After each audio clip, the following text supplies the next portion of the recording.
தேசப்பற்று முக்கியமா அல்லது மனிதப்பற்று முக்கியமா என்பது குறித்த நேரடியாக விவாதிக்க தயாரா என பாஜக மூத்த தலைவர் இல கணேசனுக்கு திராவிடர் கழக தலைவர் கி வீரமணி சவால் விடுத்துள்ளார். சென்னையில் செய்தியாளர்களிடம் பேசிய போது இதை தெரிவித்த அவர், தமிழகத்தில் கூலிப்பணிகளின் அட்டகாசம் அதிகரித்து விட்டதாகவும் குற்றம் சாட்டியிருக்கிறார்.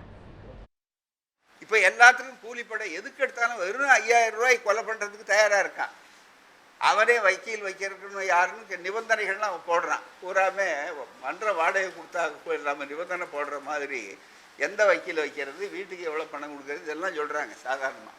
நமக்கு சாதாரண ஆட்களுக்கு தெரிஞ்சிருக்கிற செய்தி உளவுத்துறைக்கு தெரியாதா, காவல்துறைக்கு தெரியாதா, தமிழ்நாடு அரசுக்கு தெரியாதா? முதலமைச்சர் கையில் வச்சுக்கொண்டு நாங்கள் காவல்துறை அப்படியே சட்டம் ஒழுங்கு மேன்மை ஒழுங்குன்னு என்ன சட்டம் ஒழுங்கு மேன்மை?